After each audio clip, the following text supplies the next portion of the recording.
446 میں آ کر شیعوں کی حکومت کو ختم کیا تغرل بیگ سلجوکی نے۔ سلجوک مسلمان ہوئے تھے محمود غزنوی کے دور میں، سلجوک ان کے بڑے کا نام تھا۔ تو ایک دفعہ محمود غزنوی نے سلجوک سے پوچھا اگر مجھے تیری مدد کی ضرورت ہو تو کتنے آدمی پیش کر سکتے ہو؟ تو اس نے ایک تیر دیا، کہا یہ ایک تیر ہے میرا،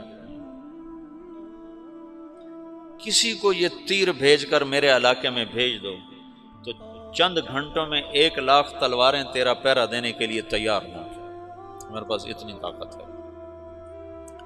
تو یہ سلجوک کی نسل میں تھا تغرل بیگ۔ اللہ تعالیٰ نے جب عرب زوال کا شکار ہو گئے اور ضعف کا شکار ہو گئے، جیسے بڑھاپے کا کوئی علاج نہیں، جب قوموں پہ زوال آتا ہے تو اس کا بھی کوئی علاج نہیں، پھر اور قوم کو جگہ ملتی ہے۔ جیسے بڑھاپا ایک فرد پہ آتا ہے، ایسے بڑھاپا قوم پہ آتا ہے۔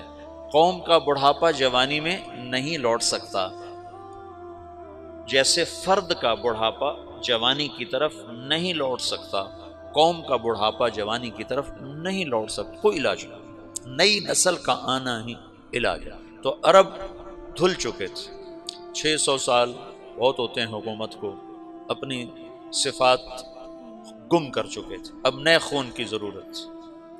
تغرل بیگ پہلا شخص تھا جس نے آ کر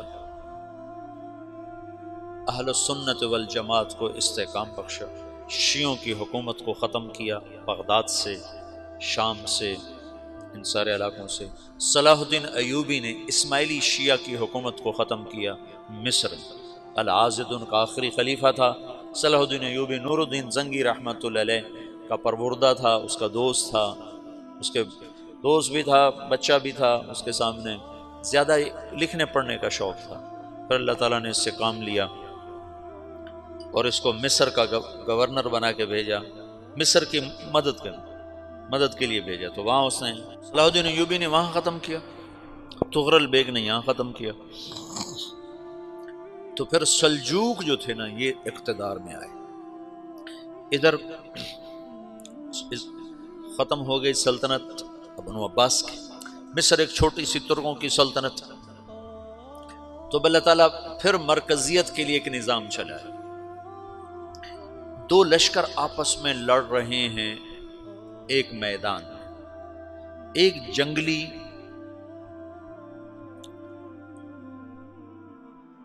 بدوؤں کا قافلہ، جنگل کے لوگ اپنے قبیلے کو لے کر، ایک جنگلی قبیلہ اپنے سردار کے ساتھ نقل مکانی کر رہا ہے ایک جگہ سے دوسری جگہ۔ اللہ کا نظام کہ یہ لوگ چلتے چلتے چلتے اس وادی میں پہنچ گئے جہاں جنگ ہو رہی ہے، دو لشکر آپس میں لڑ رہے ہیں۔ جب یہ وہاں پہنچتے ہیں تو ایک لشکر کے قدم اکھڑ رہے ہیں اور دوسرا غالب آ رہا ہے۔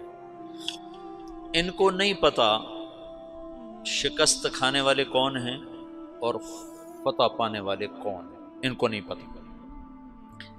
اس جنگلی قبیلے کے سردار کا نام بھی تغرل ہے، تغرل۔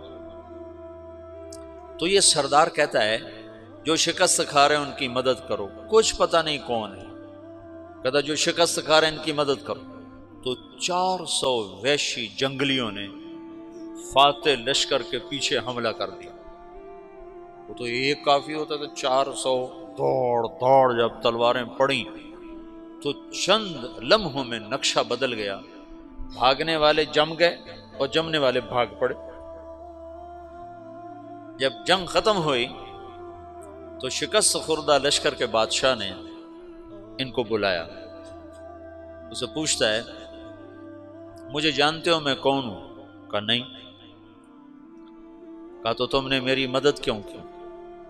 کہا انسانی ہمدردی کی وجہ سے، تمہیں شکست ہو رہی تھی اس لیے تمہاری مدد کی۔ پھر اس نے اپنا تعارف کرایا، میں ہوں سلیمان سلجوقی، ترکی کا بادشاہ۔ مسلمانوں کا لشکر تھا اور تاتاریوں سے شکست کھا رہا تھا، تاتاری فتح پا رہے تھے، مسلمان شکست کھا رہے تھے۔ تو وہ اللہ کی غیبی مدد بن کر آئے، تو وہ اس سے کہتا ہے میرے ساتھ رہنا پسند کرو گے؟ تم نے میرے اوپر احسان کیا ہے، میں اس کا بدلہ دینا چاہتا ہوں، میرے ساتھ رہنا پسند کرو گے؟ کہنے کا کر لوں گا۔ تو اس کو لے کر ترکی آیا، اور استنبول اس وقت روم کی حکومت میں تھا، اسے فتح کیا اس تغرل کے آگے چوتھے پانچویں پڑپوتے محمد فاتح نے۔ تو یہ استنبول ہے، یہ ترکی ہے، بیچ میں ایک چھوٹا سمندر ہے، یہاں ایک جاگیر ہے۔ تو سلطان سلیمان کہتا ہے یہ جاگیر تجھے وقف ہے، ادھر سے رومی مجھے تنگ کرتے ہیں حملے کر کر کے، تو میرا دفاع کرتے رہنا، یہ جاگیر تیری۔ یہ اس جاگیر پہ اس نے اپنے قافلے کو آباد کر دیا، اپنے قبیلے کو، اور ایک چھوٹی سی حکومت بنا لی، جو ایک صوبہ سمجھو سلمان سلجوقی کا، وہ ایک چھوٹا سا صوبہ ہے۔ وہاں جب یہ رہ پڑا تو پھر یہ ایک شیخ کے بیت ہوتا ہے، وہاں شیخ طریقت ہے، ان کے یہ بیت ہونے جاتا ہے، وہ اس کو رات اپنے پاس ٹھہراتا ہے، تو ایک کمرے میں ان کا خادم ٹھہراتا ہے۔ یہ جب کمرے میں جاتا ہے تو سامنے دیوار میں طاقچے پر قرآن پڑا ہوا ہے، تو یہ تغرل بیگ کہتا ہے یہ کیا ہے، یہ کیا ہے؟ تو وہ خادم کہتا ہے یہ کتاب اللہ ہے، قرآن ہے۔ اچھا، وہ اس کو وہاں چھوڑ کے باہر چلا جاتا ہے۔ وہ دیہاتی آدمی، جنگل کا رہنے والا، پہلی دفعہ زندگی میں قرآن دیکھا، وہ کہتا ہے یہ قرآن ہے، اللہ کی کتاب ہے، میں اللہ کی کتاب کے سامنے سو جاؤں، کتنی بے ادبی ہے۔ تو اس نے ایسے قرآن اٹھایا اور سر پہ رکھ لیا اور کھڑا ہو گیا، ساری رات قرآن سر پہ رکھ کے کھڑا رہا۔ رات کے پچھلے پہر اس کو خواب آیا، کھڑے کھڑے اس نے دیکھا کہ اس کی پشت سے ایک چاند نکلا اور شیخ کی بیٹی کے سینے میں جا کے اتر گیا، پھر اس لڑکی کے سینے سے ایک درخت نکلا جو پھیلتے پھیلتے پھیلتے 3 بر اعظم پہ چھا گیا، افریقہ پر، یورپ پر، ایشیا پر۔ پھر اس کی آنکھ کھل گئی، وہ کھڑا ہوا ہے، تو اس نے صبح یہ خواب اپنے شیخ کو سنایا، تو انہوں نے اپنی بیٹی اس کے نکاح میں دی تھی۔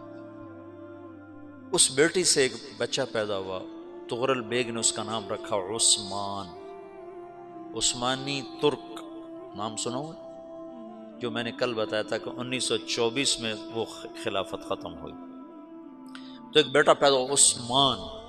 عثمان نے پھر ایک نئی اسلامی حکومت کی بنیاد رکھی جو 1924 تک چلتی رہی، کوئی 800 سال یہ حکومت چلی۔